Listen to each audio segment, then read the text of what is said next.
విశ్వాని దేవ సవితర్ధురితాని పరాశుభా యద్భద్రం తన్న ఆశుభా. సృష్టికర్త అయినటువంటి పరమేశ్వరునికి నమస్కారము.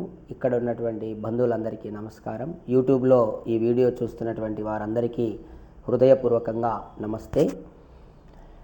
చూడండి, ఇప్పుడు చెప్పబడిన మంత్రంలో మనము భగవంతుని ఏం కోరుకున్నామంటే, మా లోపల ఉన్నటువంటి దుర్గుణాలు దూరం చేయాలి అని పరమాత్మను కోరుకున్నాం. అందులో చాలామందికి తెలియని ఒక దుర్గుణం ఏంటంటే, ఈరోజు ఆ దుర్గుణం గురించి ఒక దాని గురించి తెలుసుకుందాం. ఏమిటంటే, ఉచితంగా సలహాలు ఇస్తూ ఉండడం. ఇది మనం ఇందాక యోగా క్లాస్లో కూడా చెప్పుకున్నాం. అయితే దీన్ని డీటెయిల్గా ఈరోజు చెప్పుకుందాం ఈ వీడియో ద్వారా. సలహాలు ఇవ్వడం ఈజీనా? అందరికీ సులువే కదా. సలహాలు ఇవ్వడం అంటే చాలా సులువు. ఏముంది, జస్ట్ చెప్పేయడమే. మరి సలహాలు ఇవ్వడం అనేటటువంటిది, అది కూడా నియమాలు ఉన్నాయి. సలహాలు ఇవ్వడానికి ఎట్లా ఇవ్వాలి, ఏం కథ ఇవ్వాలి, ఎవరు ఇవ్వాలి, ఇదంతా కూడా తెలుసుకోవాలి. ఉచితంగా సలహాలు ఇవ్వడం అనేది కూడా ఒక దుర్గుణం. దాని గురించి డీటెయిల్డ్గా అందరూ ఈరోజు తెలుసుకోండి. శాస్త్రంలో ఏం చెప్పబడతా ఉంది. సలహాలు ఇవ్వడం చాలా కష్టమైనటువంటి విషయం వాస్తవంగా అయితే. కానీ అది చాలా సులభమని ప్రజలు అనుకుంటారు. అది సరైంది కాదు. కోట్లాది మంది ప్రజలు సలహాలు ఇస్తుంటారు. ఎందుకంటే వారు తమను తాము చాలా తెలివైన వారిగా భావిస్తుంటారు. ఎవరు సలహాలు ఇచ్చే వాళ్ళంతా ఏమనుకుంటుంటారు? నేను చాలా పెద్ద తెలివైన వాడిని, అవతల వాని కంటే నేనే తెలివైన వాడిని అనుకుంటుంటాడు సలహా ఇచ్చేటప్పుడు. ఇంకో వ్యక్తికి సలహా ఇవ్వడంలో అర్థము, నీ తెలివితేటల్లో ఏదో లోటు ఉంది, నీకంటే నాలో తెలివి ఎక్కువ,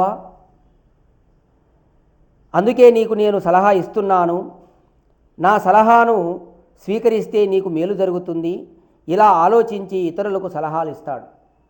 ఇచ్చేటప్పుడు వాడు అనుకుంటాడు, అవతల వానికి ఏం తెలుసు, నాకే తెలుసు, అందుకే నేను ఇస్తే వానికి బాగా మేలు జరుగుతుందని అనుకొని ఇస్తూ ఉంటాడు.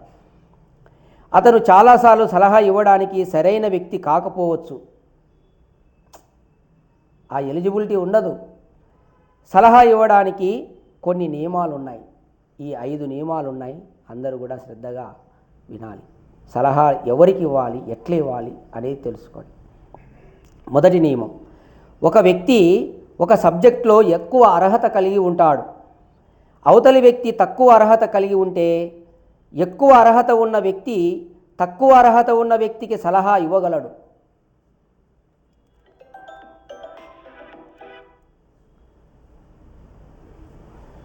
అతనికి సలహా ఇచ్చే హక్కు ఉంది. ఒక డిఎస్పి ఒక కానిస్టేబుల్కు సలహా ఇచ్చినట్లు. అర్థమవుతుందా? మొదటి నియమం అంటే, ఒకరు ఒక సబ్జెక్ట్లో బాగా ఎక్కువ విద్యావంతుడై ఉంటాడు. అతను తనకంటే తక్కువ చదివిన వానికి సలహా ఇవ్వచ్చు. ఎందుకంటే అతను విద్యావంతుడు కాబట్టి. కానీ ఏవి తనకంటే తక్కువ చదివిన వాడు తనకంటే ఎక్కువ చదివిన వానికి సలహా ఇస్తే ఎట్లా ఉంటుంది? అర్థమవుతుందా? తనకంటే విద్యలో ఎక్కువ విద్యావంతుడు, ఇతనికి ఏమీ తెలియదు విద్య, కానీ ఇతను అతనికి సలహా ఇస్తే ఎట్లుంటుంది? కానిస్టేబుల్ డిఎస్పీకి సలహా ఇస్తే ఎట్లుంటుంది? బాగుంటుందా? అది ఇవ్వవచ్చా? అది మొదటి నియమం. అంటే తనకన్నా ఎక్కువ విద్యావంతునికి సలహా ఇవ్వకూడదు. అందరికీ అర్థమవుతుందా? రెండవ నియమం, సలహా ఇచ్చే వ్యక్తి యొక్క ఆచరణాత్మక అనుభవం కూడా అవతలి వ్యక్తి కంటే ఎక్కువగా ఉండాలి. మనం ఒకరికి సలహా ఇస్తున్నామంటే నీ ఆచరణ ఎట్లుండాలి? అవతలి వానికంటే నీ ఆచరణ ఎక్కువ ఉండాలి. అనుభవం కానీ ఆచరణ కానీ ఎక్కువ ఉండాలి. అప్పుడు మాత్రమే అతను సలహా ఇవ్వగలడు, లేదా అతను సలహా ఇవ్వాలి, లేకపోతే ఇవ్వకూడదు.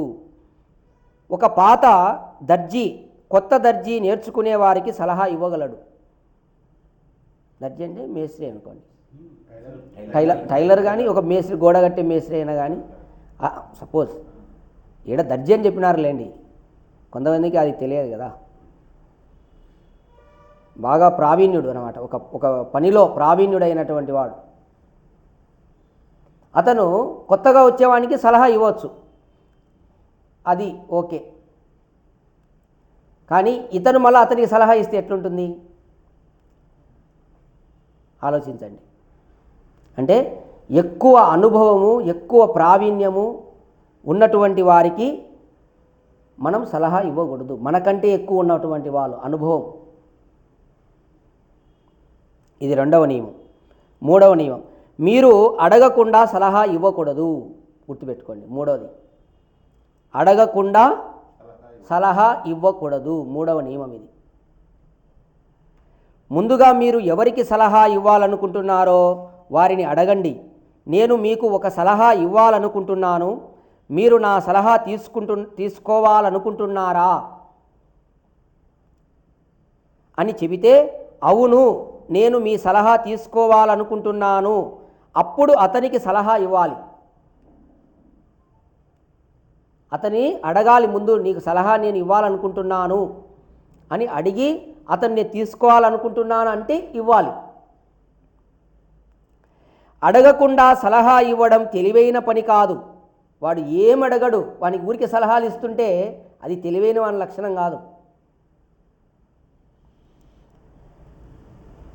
ఎందుకంటే ప్రతి వ్యక్తి తాను తెలివైన వాడినని అనుకుంటాడు. అతను తన సొంత తెలివితేటలను మరియు సొంత ఇష్టాన్ని ఉపయోగించి పని చేయాలనుకుంటున్నాడు. అందుకే అతను సాధారణంగా ఇతరుల నుండి సలహాలు తీసుకోవాలనుకోడు. అలా అడగకుండా అతనికి సలహా ఇవ్వడాన్ని మొరటుతనం, మూర్ఖత్వం అంటారు. దీనిని నివారించాలి. అంటే ఎవడైనా ఉచిత సలహాలు ఊరికే అడగకుండా ఇస్తే వాడు మూర్ఖుడు అనమాట. ఇచ్చినవాడు, సలహా ఇచ్చినవాడు మూర్ఖుడు. అడగాలి.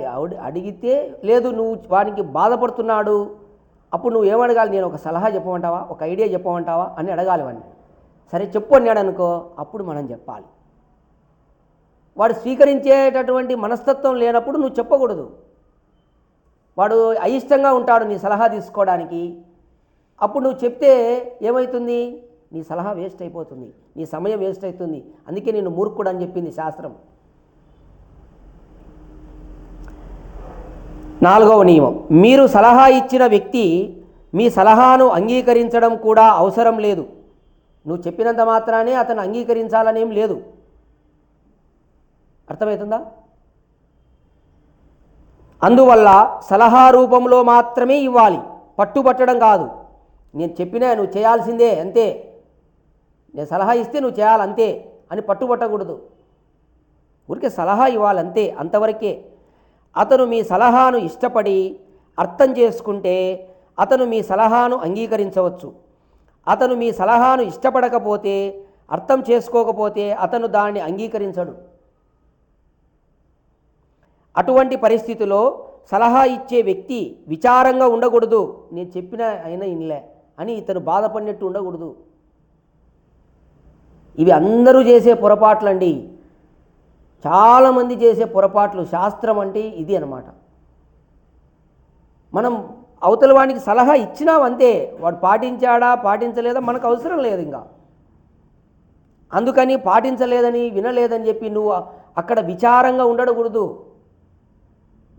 మాట్లాడకుండా ఉండడము ఇళ్లల్లో జరుగుతుంటాయి ఇవే విషయాలన్నీ. నేను చెప్పిన వాడు ఇన్లే అని మాట్లాడకుండా ఉంటారనమాట. అట్లా విచారంగా ఉండకూడదు. మరియు నాకు మీకంటే ఎక్కువ అనుభవం ఉంది, మీరు నా సలహాను పాటించాలి అని పట్టుబట్టకూడదు. మనం సలహా ఇచ్చేటప్పుడు నేను నీకంటే గొప్పవాణ్ణి, నీకంటే నాకు అనుభవం ఉంది, నువ్వు చేయాల్సిందే అని పట్టుబట్టుకోకూడదు సలహాను. సలహా ఇవ్వడం అంటే బలవంతం కాదు, కానీ చాలామంది తన సలహాలను ఇతరులపై బలవంతంగా రుద్దుతారు మరియు పని చేయమని బలవంతంగా చేస్తారు. ఇది సరికాదు, ఇది కూడా చేయకూడదు. ఇది 4వ నియమం. బలవంతంగా అవతల వాళ్ళ మీద మీరు రుద్దకూడదు. మీరు ఇవ్వాలి అంతే, వాళ్ళ ఇష్టం. అది పాటిస్తారా పాటించరా వాళ్ళకు వదిలేయాలి. ఏది అడిగితే ఇవ్వాలి. మళ్ళీ ఒప్పుకుంటేనే వాళ్ళు ఇవ్వమని ఒప్పుకుంటే ఇవ్వాలి, లేదంటే నువ్వు ఇవ్వకూడదు అసలు. చూడు సలహాల గురించి ఎంత ఉందో శాస్త్రంలో. 5వ నియమం, ఎవరో మీకు సలహా ఇచ్చారనుకోండి, అది మీకు నచ్చి అర్థం చేసుకుంటే మీరు దానిని సద్వినియోగం చేసుకోవాలి. కానీ మీ సామర్థ్యాన్ని కూడా గుర్తుపెట్టుకోండి. సలహా ఇస్తారు, ఇచ్చినంత మాత్రానే మీ సామర్థ్యం ఏంటి, ఎంత ఉంది, నువ్వు చేయగలుగుతావా లేదా అన్నీ చూసుకోవాలి. మీ సామర్థ్యానికి మించిన ఉత్సాహంతో ఎక్కువ పని చేయకండి. సలహా ఇచ్చినాడు కదా అని దుమ్ముగా నేను నీకు చెప్పాను 3 కేర్ పెట్టుకో అని నువ్వు ఆలోచన చేయాలి. నీ సామర్థ్యం ఎంత, నువ్వు ఎంత పెట్టుకుంటావో నువ్వు చూసుకోవాలి. మరి ఇచ్చినాడు కదా అని పెద్దగా నీ సామర్థ్యానికి మించి నువ్వు ఎక్కువ ఉత్సాహంతో చేసావనుకో, సపోజ్ ఏమవుతుంది, నీ సామర్థ్యానికి మించి అప్పుడు ఫెయిల్యూర్ కూడా కావచ్చు. ఎక్కువ ఉత్సాహంతో ఎక్కువ పని చేయకండి. మరొకరి సలహా విన్న తర్వాత మరొకరి సలహాను మీ సామర్థ్యం మేరకు మాత్రమే పాటించండి. ఆ మరొకరి సలహా ఏదైతే వింటున్నావో దాన్ని నీ సామర్థ్యం, నీ ఎంత శక్తి ఉంది ఆ శక్తి మేరకే నువ్వు దాన్ని చెయ్యి. సలహాలు దండికి ఇస్తారు, గొప్ప గొప్ప ఇస్తారు, అన్నీ చేయాలంటే నీకు కూడా ఉండాలి కదా టాలెంట్, నీ స్తోమత ఉండాలి కదా, డబ్బు ఎంత పెడతావు ఏం కదా ఇదంతా నువ్వు చూసుకోవాలి కదా. చెయ్యని చెప్తాడు ఒకడు, ఊరికేనే పెద్ద వ్యాపారం పెట్టు అంటాడు, వాడు అప్పో సప్పో తెచ్చి పెడితే వాడు ఫెయిల్ అయిపోతాడు. కాబట్టి సలహాలు ఈ విధంగా మాత్రమే పాటించండి. జీవితంలో ఇతరుల యొక్క సలహాలను జాగ్రత్తగా పాటించండి. మనం ఒకరి సలహాను పాటిస్తున్నామన్నప్పుడు అత్యంత జాగ్రత్తగా పాటించాలి. వేరే వాళ్ళది నువ్వు పాటిస్తున్నప్పుడు జాగ్రత్త అంటే ఏంటి, బాగా పరిశీలించాలి, బాగా విచారం చేయాలి. నీ మేలు కోసం చెప్తున్నాడా, ఏం చెప్తున్నాడు, చెడిపోవడానికి చెప్తున్నాడా, ఏం చెప్తున్నాడు సలహా, ఆ సలహా నువ్వు చేస్తావా చేయలేవా, నీ సామర్థ్యానికి తగినదే కాదా. ఈ నియమాలను దృష్టిలో ఉంచుకొని ఎవరికైనా సలహా ఇస్తే మరియు తీసుకుంటే సలహా ఇవ్వడం మరియు తీసుకోవడం అర్థవంతంగా ఉంటుంది. ఈ విధంగా సలహాలు ఇవ్వడం కానీ తీసుకోవడం కానీ ఈ విధంగా చేయాలి. అందుచేత వయస్సులో చిన్నవారైనా తనకంటే ఎక్కువ తెలివితేటలు అనుభవం ఉన్న వ్యక్తి యొక్క సలహాను స్వీకరించాలి. ఫైనల్గా ఇక్కడ శాస్త్రం ఏం చెప్తుంది, సలహా మీద వయస్సులో చిన్నవాడైనా సరే తను ఎక్కువ విద్యావంతుడై ఉంటాడు, ఎక్కువ దీంట్లో విద్యలో ప్రావీణ్యం పొంది ఉంటాడు, ఎక్కువ అనుభవాన్ని పొంది ఉంటాడు, అటువంటి వాళ్ళ వ్యక్తి యొక్క సలహాను మాత్రం తప్పకుండా స్వీకరించాలని శాస్త్రం చెప్తుంది. అటువంటి వాళ్ళ సలహాలు స్వీకరించాలి. గుర్తుపెట్టుకోండి, అది నీకు చాలా ప్రయోజనకరంగా ఉంటుంది. ఫైనల్గా నీవు ఎటువంటి వాళ్ళ సలహాను స్వీకరించాలనే విషయం కూడా శాస్త్రం చెప్తుంది, నీ ప్రయోజనకరంగా ఉంటుంది. కాబట్టి మీరు సలహాలు ఇచ్చేటప్పుడు ఈ నియమాలు పాటించండి, తీసుకునేటప్పుడు కూడా ఆ నియమాలు పాటించండి. ఏవి తీసుకోవాలి, ఏవి ఇవ్వాలి, సలహాలు ఎంత కష్టమో చూడండి. సలహా ఇవ్వడం ఇప్పుడు చెప్పండి, సలహా ఇవ్వడం సులువా తెలియకుంటే సులువుగా ఇచ్చేస్తారు. కాబట్టి అందరూ కూడా ఉచిత సలహాలు ఎవరు ఇవ్వకండి. చాలా జాగ్రత్తగా ఎవరికి ఇవ్వాలి, ఎవరికి ఇవ్వకూడదు ఆ సలహాలన్నీ కూడా ఈ నియమాలు పాటించండి. తీసుకునే వాళ్ళు కూడా ఈ నియమాలు తెలుసుకోండి. అప్పుడు మన జీవితము సాఫీగా ఆనందంగా సుఖంగా ఉంటుందని తెలియజేస్తూ ఓం.